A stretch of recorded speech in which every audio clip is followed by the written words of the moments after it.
The words hung in the air between us, thick and poisonous, distorting the familiar space of our living room. I want a DNA test. For Leo. Sarah didn't shout. She didn't even look particularly angry. Her voice was chillingly calm, almost detached, like she was discussing the weather or what groceries we needed. But her eyes held a glint I hadn't seen before, something hard and unfamiliar. It was that look, more than the insane words themselves, that sent a jolt of pure, icy dread straight through my heart. Leo, our son, our beautiful, bright-eyed 3-year-old boy, was asleep upstairs, oblivious to the earthquake shaking the foundations of his world, of my world. A DNA test? Why? The question clawed its way up my throat, but I couldn't speak. My mind was racing, trying to make sense of the senseless. Had she finally lost it? Was this some bizarre, twisted attempt to hurt me after our argument earlier? We'd been arguing more lately, that much was true. Small things, big things, stupid things. Money was tight, work was stressful, the usual pressures that weigh on any young family. But this was something else entirely. This felt like a grenade tossed casually into the center of our lives. My name is Mark. Just an average guy, really. I work in IT support, not glamorous, but it pays the bills. Or it mostly did. Sarah, my wife, we met in college. She was vibrant, full of life, the kind of girl who lit up a room. I fell hard and fast. We got married right after graduation, full of dreams and plans. 5 years we'd been married. 5 years of building a life together.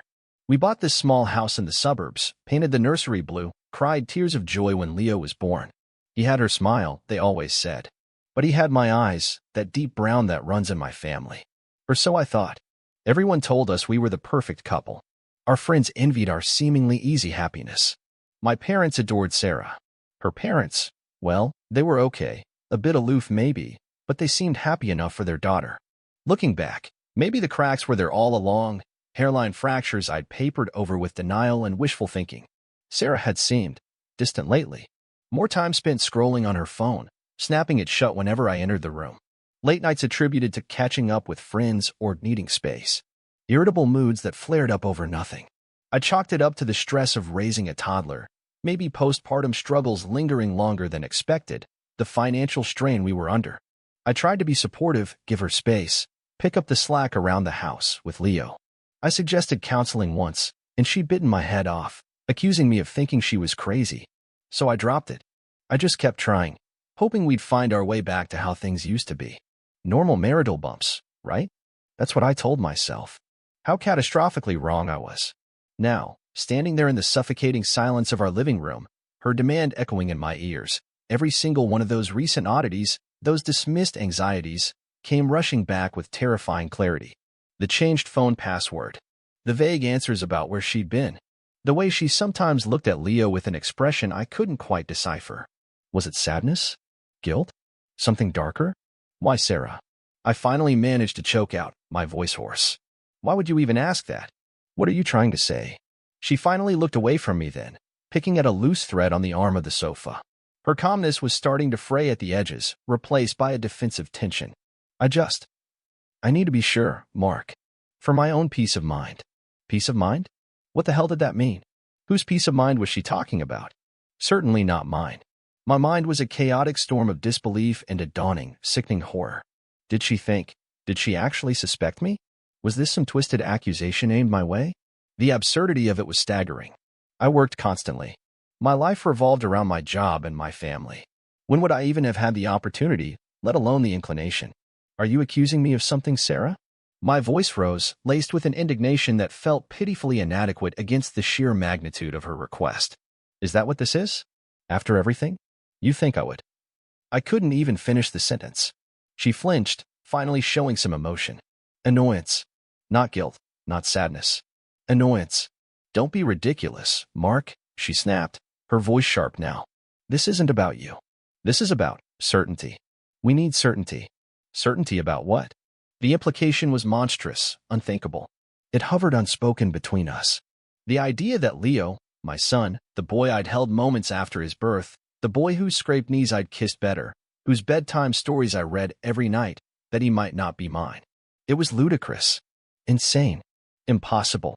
And yet, the way she said it, the cold determination in her eyes. The complete lack of empathy for the devastation her words were causing me. Something was fundamentally wrong here.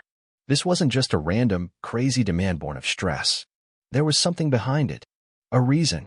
A secret. Fine, I heard myself say, the word tasting like ash in my mouth. The room seemed to tilt slightly. Fine. You want a DNA test?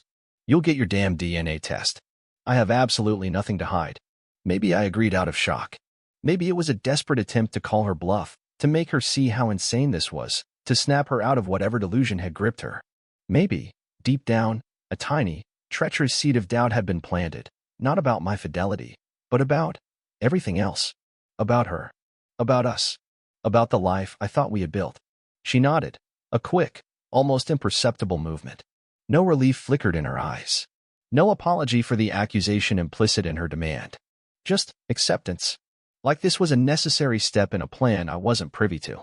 Good, she said quietly, turning away from me and walking towards the kitchen, as if the conversation was over, as if she hadn't just detonated a nuclear bomb in the middle of our marriage. I stood there, frozen, listening to the sound of the refrigerator door opening and closing. The mundane, everyday sound felt alien, grotesque in the face of the abyss that had just opened up beneath my feet. My heart was pounding against my ribs like a trapped bird. My hands were shaking. I looked around the room, the photos of us smiling on vacation, Leo's finger paintings taped to the wall, the worn armchair where I rocked him to sleep. It all suddenly felt like a stage set for a play whose tragic ending I was only just beginning to comprehend. I agreed to the test. I had nothing to hide. But looking at the rigid line of Sarah's back as she stood staring into the fridge, a terrifying thought began to coalesce in the chaos of my mind, cold and sharp as a shard of ice. What if this wasn't about my certainty? What if it was about hers? What if she already knew something? What if she needed this test not to find out the truth, but to confirm a truth she was already hiding?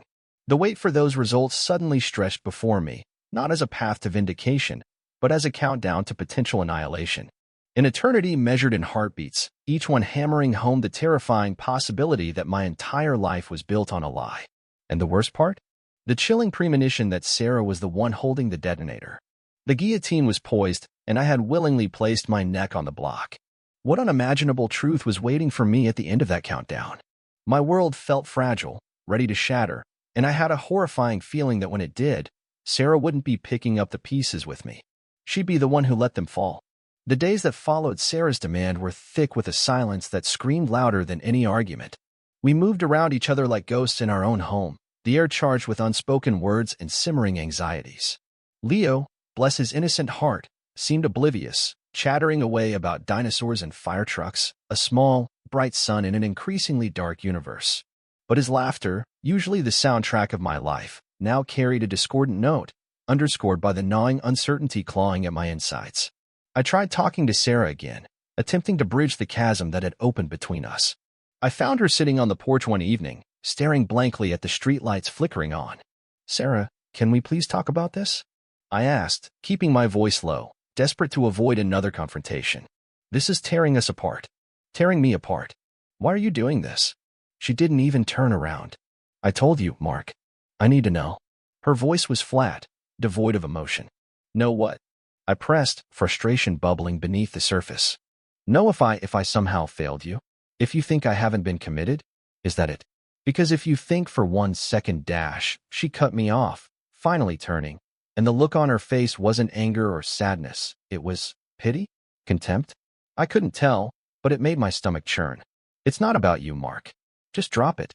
We'll get the results, and then we'll know." But she already knew, didn't she? The conviction grew stronger with every evasive answer, every shifty glance, every time she hurried to silence her phone when I walked into the room. The late nights became more frequent, explained away with flimsy excuses, working late, dinner with colleagues, just needed to clear my head. Lies. They had to be lies. The trust I'd placed in her, the bedrock of our marriage, was crumbling into dust, eroded by suspicion and her inexplicable behavior. I couldn't keep it bottled up inside anymore. The pressure was immense, crushing. I called my older brother, Dave. He's always been the level-headed one, my rock. I explained the situation, my voice trembling over the phone. There was a long silence on the other end before he finally spoke, his tone laced with disbelief and concern. "She demanded a what?" "Mark, that's insane. Are you okay?" Hearing his genuine shock somehow validated my own feelings, reassuring me that I wasn't the one losing my mind. I don't know, Dave, I admitted, the confession feeling like a release valve. I feel like I'm drowning. She's acting so strange, so cold. And this DNA test, it feels like she's accusing me. But also, I don't know, man, something feels really off. Like there's something she's not telling me. Dave listened patiently, then offered practical advice.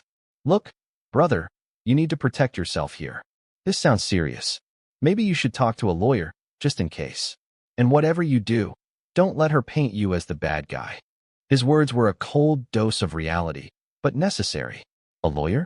The thought made me feel sick, but the seed was planted. Later that week, Sarah's mother called. Her tone was syrupy sweet, laced with faux concern. Mark, dear, Sarah told me you two are having a little disagreement. About little Leo. Honestly, Mark, demanding proof like that? It's rather hurtful, don't you think? Sarah is so stressed. You should be supporting her, not adding to her worries. My blood ran cold. Sarah had twisted the story, painted me as the one demanding the test, the one casting doubt. The manipulation was staggering, breathtaking in its audacity. That's not what happened, I said, my voice tight with fury. Sarah was the one who demanded the test. Ask her. There was a pause, then a frosty shift in her tone. Well, regardless of who suggested it, perhaps you should just drop it for the sake of the family. These things can be so damaging. Damage was already done. The call ended awkwardly, leaving me feeling even more isolated and betrayed. They were closing ranks, protecting Sarah, leaving me out in the cold. The us I thought existed was dissolving before my eyes. The testing process itself was clinical, impersonal. A cheek swab for me, one for Leo. Sarah insisted on arranging it, handling the paperwork. We barely spoke during the appointment. Leo was fussy, sensing the tension between us. Holding him in my arms, feeling his small hand grasp my finger, a wave of fierce, protective love washed over me, followed immediately by a sickening lurch of fear. What if? No, I couldn't let myself think it. He was my son. He had to be. The results were supposed to take a week. It felt like a lifetime. Every ping of my email, every piece of mail landing on the doormat sent my heart racing. Sleep offered little escape. My dreams were haunted by distorted images of Sarah's cold eyes and the sterile white walls of the testing clinic. Then, one afternoon, while I was trying to work from home, the email arrived. The subject line was innocuous. Paternity test results. Case hashtag XXXXXX. My breath hitched. My hands trembled as I clicked it open. It was a PDF attachment. I hesitated for a moment, a profound sense of dread washing over me. This digital file held the power to either reaffirm my entire reality or shatter it into a million irreparable pieces. Taking a deep breath, I opened the file. Rows of genetic markers, scientific jargon, and then, the conclusion, stark and unambiguous in its clinical language. Based on the analysis of the DNA profiles, Mark, my last name, is excluded as the biological father of the child. Leo, my last name. Excluded. The word echoed in the sudden, deafening silence of the room. Excluded. Not my son. My vision blurred. The room started to spin. It felt like the floor had dropped out from under me, plunging me into a bottomless abyss of shock and pain. Every memory I had of Leo, his first steps, his first words, the feel of his small body curled against mine, flashed through my mind, now tainted, twisted. It wasn't just shock. It was a profound, soul-deep agony, a tearing sensation in the very fabric of my being. He wasn't mine. Sarah had lied. Our entire life together, the foundation of our family, was built on a monumental deception. The air was knocked out of my lungs. I think I might have made a sound, a strangled gasp or a sob. Tears streamed down my face, hot and bitter. Rage began to bubble up through the grief. A volcanic fury directed at the woman who had done this to me, to us, to the innocent child upstairs who had no idea his world was a lie. I don't know how long I sat there, staring blankly at the screen, the devastating words burning themselves into my memory. Eventually, the numbness began to recede, replaced by a cold, hard resolve. I printed the report, the paper feeling heavy and damning in my hands. I walked downstairs. Sarah was in the kitchen, humming softly as she unloaded the dishwasher. The picture of domestic normality was so grotesque, so offensive, it fueled my anger further. I didn't say a word. I just walked up to her and slapped the printed report down on the counter in front of her. Her humming stopped abruptly. She looked down at the paper, her eyes scanning the conclusion. I watched her face, searching for any sign of remorse, of shock, of anything other than the chillingly familiar calculation I was starting to recognize. For a fraction of a second, I saw panic flicker in her eyes. Then, it was gone, replaced by a mask of defiance. She looked up at me, her expression hardening. "So," she said, her voice barely a whisper, yet carrying the impact of a physical blow. "So," I repeated, my voice dangerously low, trembling with suppressed fury. "So, is that all you have to say, Sarah? You lied to me. For 3 years. You let me raise another man's child. My son. Leo, he's not mine. How could you do this?" The dam finally broke. Years of suppressed frustration, months of gnawing suspicion, and the raw, agonizing pain of the ultimate betrayal erupted out of me in a torrent of accusations and questions. Who is he, Sarah? Who is his father? When did this happen? Was it just once? Or has this whole marriage been a sham? She flinched back, but the defiance didn't leave her eyes.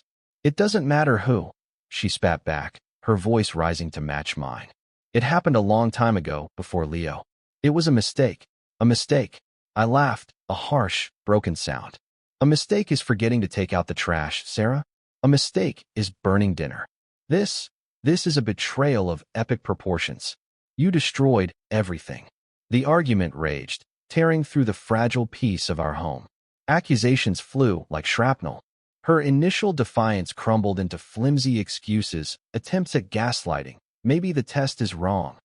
Then pathetic attempts at deflection. "You haven't exactly been the perfect husband, Mark."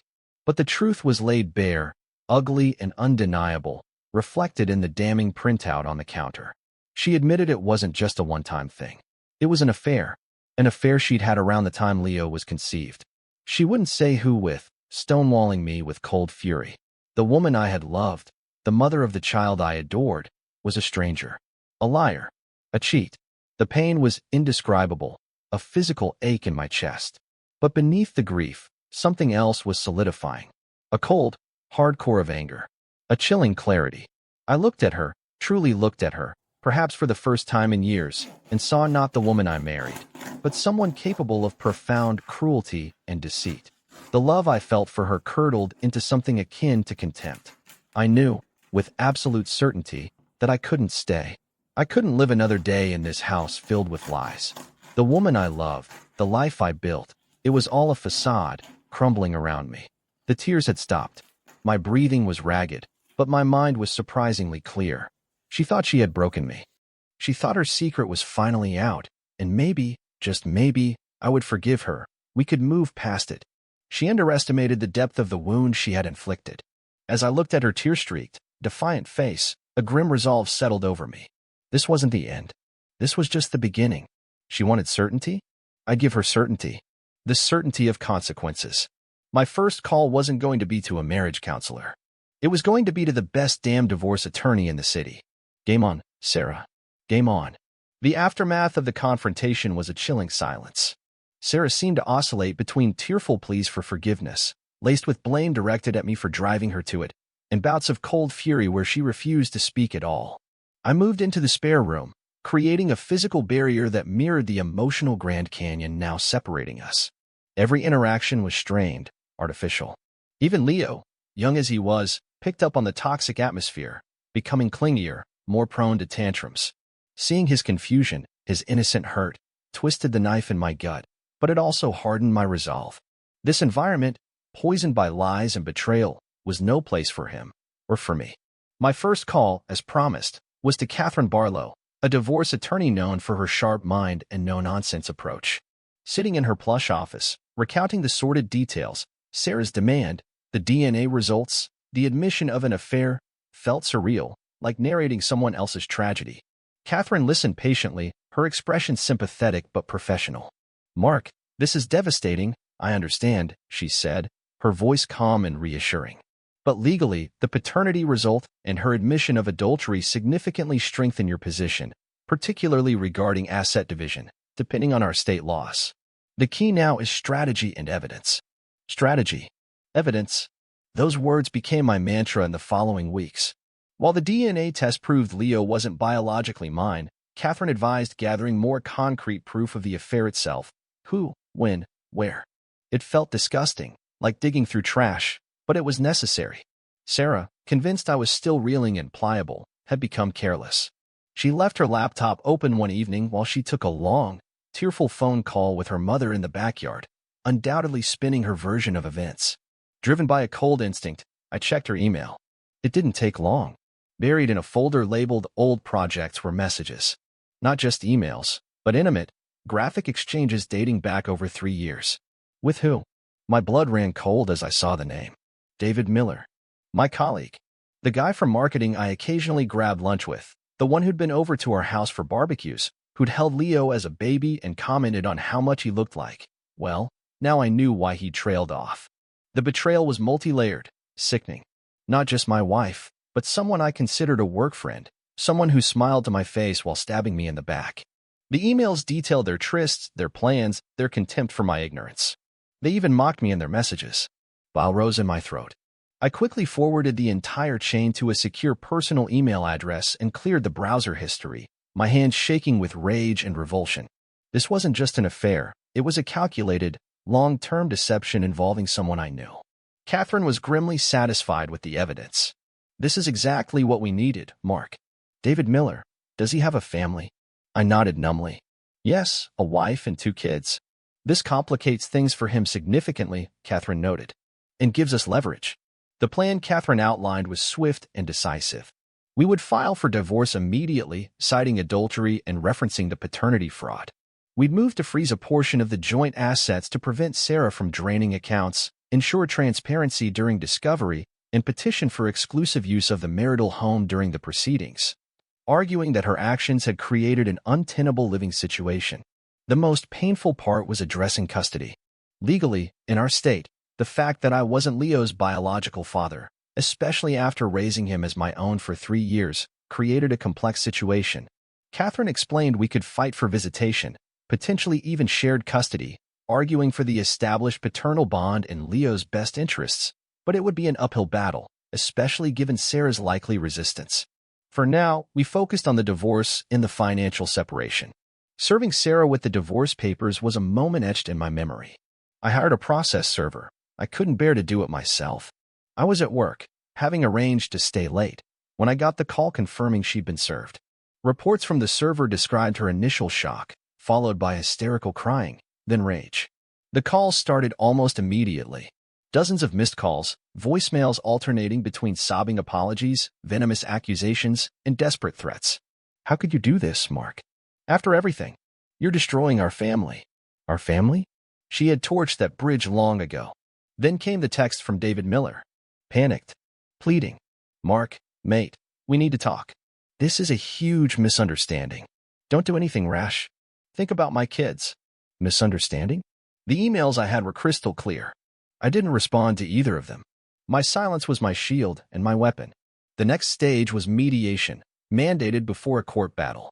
We sat across from each other at a long, polished table in a sterile conference room, lawyers flanking each side. Sarah looked terrible. Her eyes were red-rimmed and puffy, her usual confidence replaced by a desperate anxiety. David Miller was nowhere to be seen, though his lawyer was present, looking uncomfortable. Catherine laid out our terms calmly but firmly.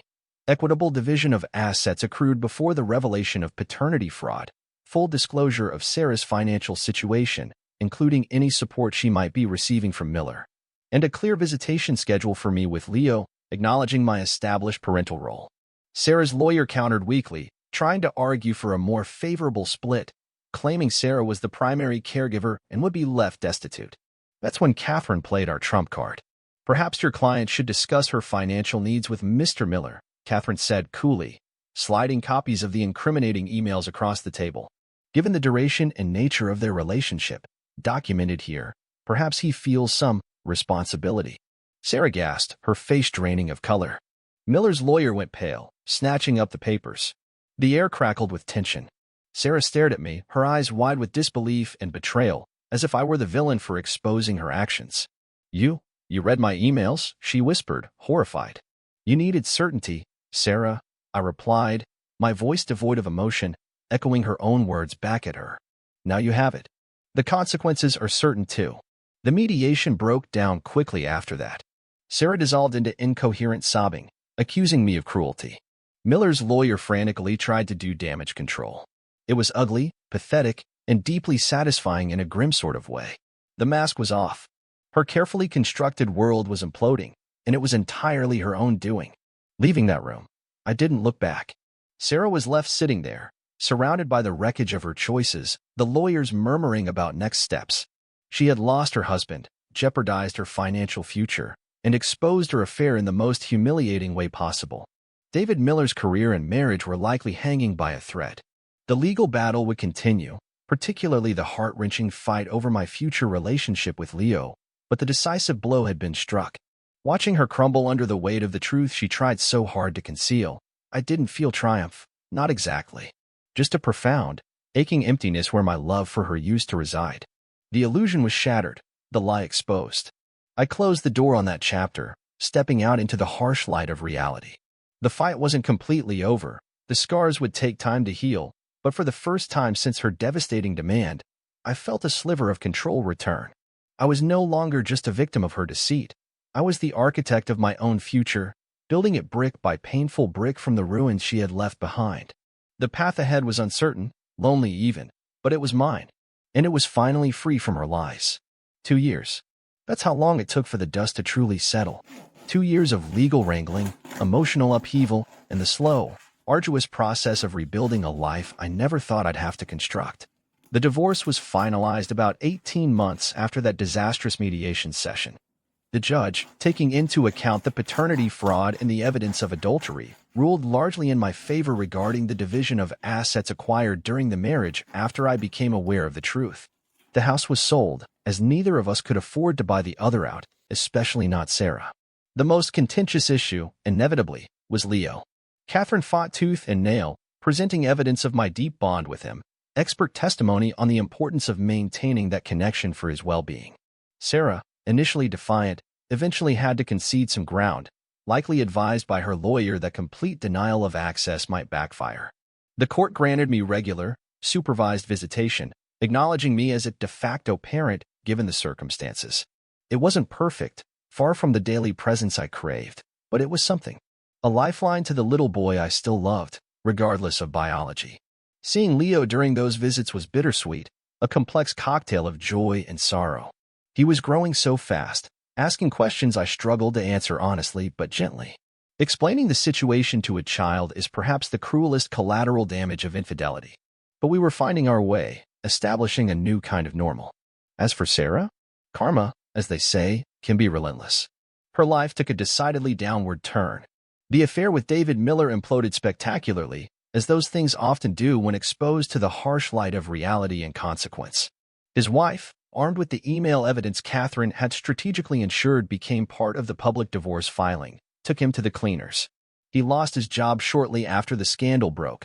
Our company had a strict code of conduct regarding inter-office relationships and ethical behavior, especially involving deceit that impacted another employee so directly. Without his financial support, and with her own limited earning potential, she'd been a stay-at-home mom for years. Sarah struggled immensely. Last I heard, through mutual acquaintances I rarely spoke to anymore, she had moved back in with her parents in her small hometown, working a retail job to make ends meet. The vibrant, confident woman I married was reportedly a shadow of her former self, burdened by regret and social stigma. Apparently, she tried reaching out a few times, vague emails hinting at remorse, awkward texts asking about Leo outside of the mandated co-parenting app schedule. I never replied directly. All communication went through the app or our lawyers, maintaining the boundaries Catherine strongly advised. There was nothing left to say. Her apologies, if genuine, were years too late and offered nothing to heal the scars she'd inflicted. My own journey was different. The initial months after the separation were dark. There were days I could barely get out of bed, haunted by memories and phantom pains of betrayal. But slowly, surely, I started to rebuild. I threw myself into work, earning a promotion and a significant raise. The financial stability was empowering, a tangible symbol of my independence. I started working out, shedding the physical and emotional weight I'd been carrying. I reconnected with friends I'd neglected during the tumultuous final years of my marriage, leaning on their support and rediscovering old hobbies. Dave, my brother, was my rock throughout, always ready with a listening ear or a much-needed distraction. I also started seeing a therapist, something I probably should have done years earlier. Talking through the grief, the anger, the sense of loss was crucial. It helped me understand that Sarah's betrayal wasn't a reflection of my worth, but of her own issues, her own choices. It helped me process the complex feelings surrounding Leo, the unconditional love battling the sting of deception. Healing wasn't linear. There were good days and bad days. But gradually, the bad days became fewer, the pain less acute. It transformed from a gaping wound into a scar, still visible, a permanent reminder of the past, but no longer constantly aching. About a year after the divorce was final, I met someone. Anna. It started casually, through a mutual friend. She was kind, funny, intelligent, and importantly, honest. Transparently honest. Learning to trust again was difficult, a slow process of letting my guard down, but Anna was patient. She knew my story, not in all its gory detail, but the broad strokes, and she accepted it, accepted me, scars and all. Our relationship developed organically, built on mutual respect and genuine affection. It felt healthy, stable, real. A stark contrast to the drama and deceit that had characterized the end of my marriage. I saw Sarah once, unexpectedly, about 6 months ago. I was at a park downtown with Leo during one of my visitation weekends. He was laughing, chasing pigeons, his face alight with pure, unadulterated joy. I looked up and saw her standing near the entrance, watching us. She looked diminished, older than her years, tired, a sadness clinging to her like a shroud. Our eyes met across the distance. There was a flicker of something in her gaze, regret, longing, maybe just surprise. I felt a brief pang, not of rekindled affection, but of pity. Pity for the choices she'd made, for the happiness she'd thrown away, for the life she could have had. I gave her a slight, neutral nod, an acknowledgement, nothing more, and then turned my attention back to Leo, calling out to him, my voice full of warmth. When I glanced back a moment later, she was gone. That brief encounter confirmed what I already knew deep down. I had moved on. The anger was gone, replaced by a quiet indifference. She no longer had any power over me. Looking back now, the whole ordeal feels like a lifetime ago, a nightmare belonging to a different person. The betrayal was brutal, the discovery devastating. It broke me in ways I never thought possible, but it didn't destroy me. In fact, it forced me to find a strength I didn't know I possessed. It taught me hard lessons about trust, about red flags, about the importance of facing uncomfortable truths rather than hiding from them. It showed me who my true friends were, deepened my bond with my family, and ultimately led me to a place of greater self-awareness and self-respect. Life is quieter now, simpler, but infinitely more authentic. Raising Leo, even part-time, brings its own unique challenges and profound joys. My relationship with Anna is a source of comfort and happiness I thought I might never experience again. The scar remains, a testament to the battle fought and survived. But it doesn't define me. It's just a part of my story, a story that continues forward towards a horizon that looks, finally, bright. And that brings us to the end of today's story. Thank you so much for tuning in. I truly hope to see you again for more fascinating tales ahead. If you enjoyed it, please hit that subscribe button so you don't miss out on our next adventure. See you soon.